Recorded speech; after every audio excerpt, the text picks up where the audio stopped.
Should California get rid of property tax? Florida is talking about it, so we'll talk about that as well as Los Palos Verdes is sinking into the ocean and fire hazard month, Tuesday's highs and lows, and price reductions, and Los Gatos home of the week. Let's get moving here. So I saw this the other day. Thought maybe you'd love to see this. Florida is talking about getting rid of all property tax altogether. Oh, no, sorry. Anybody that buys a house is now exempted of $100,000 of the value from real property from being taxed. Those over 65 would be qualified to be exempted from $250,000. That's good. There's a lot of houses that are under that value, so it totally makes sense, right? They're also talking about getting rid of property tax altogether.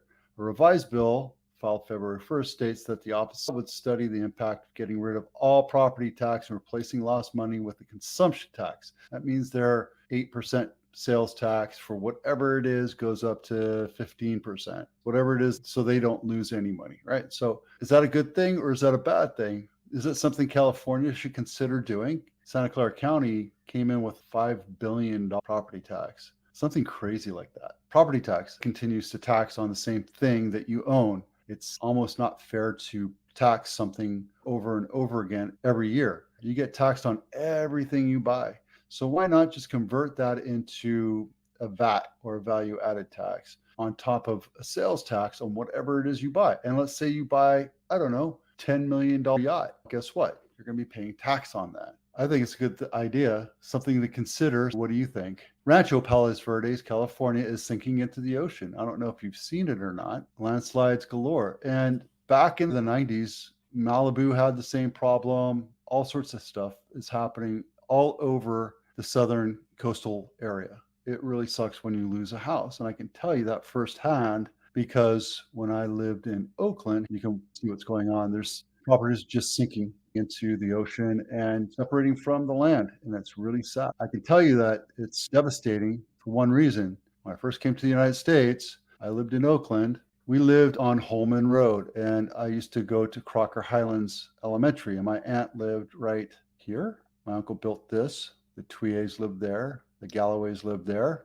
But we lived here. Actually, it's over here. And this house right here, I think 1420, is the one that we lived in. Yeah, that's the one that we lived in. And my room was right here on the second story. These two houses, who are now built, fell down that hill. These houses are brand new. This is the house. That was my room when I was a kid. Funny thing, I remember I was using my mom's 10-speed running down this sidewalk, and I cranked the front brakes, and I alley-ooped endo.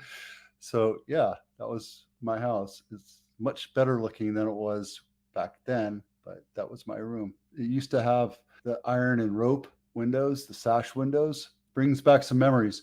But back in the 70s, when I lived here, yes, I'm that old, these two properties had houses on them, both fell down the hill, and they were utter losses. And my mom panic sold and wound up taking a huge chunk out of her equity. It's a nice looking house now. I wonder what it's worth. It's devastating to lose a house. It's devastating to be around something like that. I feel bad for those people. I see why someone wants to stay in their house, but if it gets too dangerous, get the hell out. I think this is a state of emergency right now, so California's going to help them out. Are you in a fire zone? This isn't officially fire month, but I'm telling you it should be, because there are fires everywhere. There's houses being lost every day. Yesterday it was 5,700 wildfires. Now it's 6,000. We still only have one fatality, and we have 1,248 structures damaged or destroyed. Let's go to Los Gatos house of the week.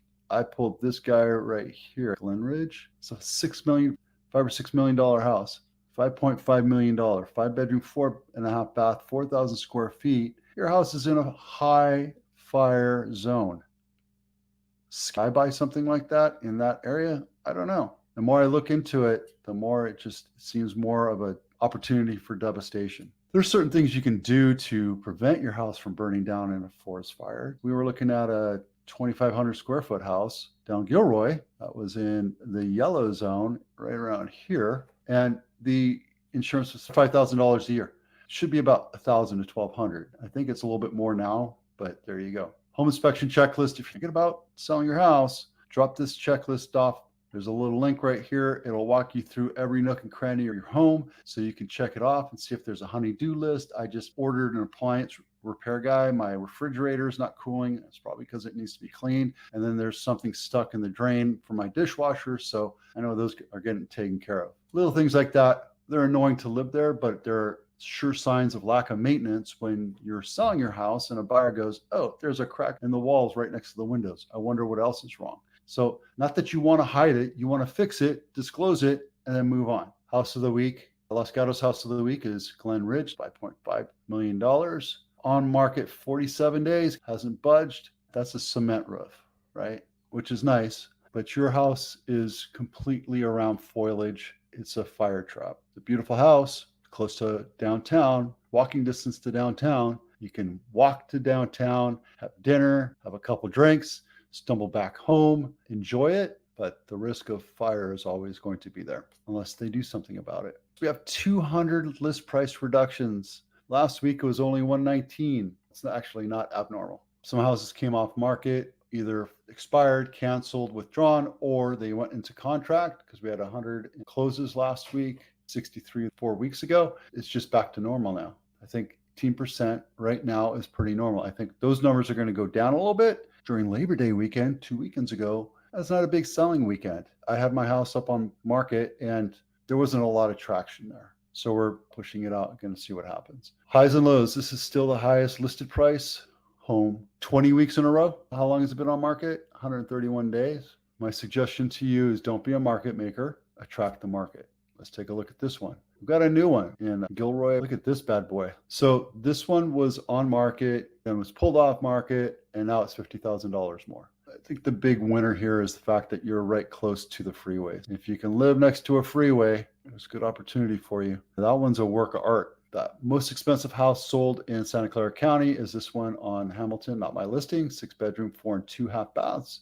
Has a little 226 square foot ADU and was built in 1915. Took 58 days to sell and sold at 96% of sales price. And the lowest sold, the lowest sold house is right here. $690,000, 2-bedroom, 1 bath, 800 square foot, and 9,300 square foot. I don't get it. I think something's wrong here. Somebody inputted something wrong. It was built in 1920. Not my listing. Took 21 days to sell. Sold for 87% off list price. I think right now is a good time to get a decent deal. Sellers understand that the market is only what the buyers are willing to pay, right? And if this house is a fixer-upper like this, there's a lot of work to be done. Maybe they bought that as a rental. Holy cow. I don't even think that's legal. That is not that scary, but it is what it is. There you go. That's the lowest sold house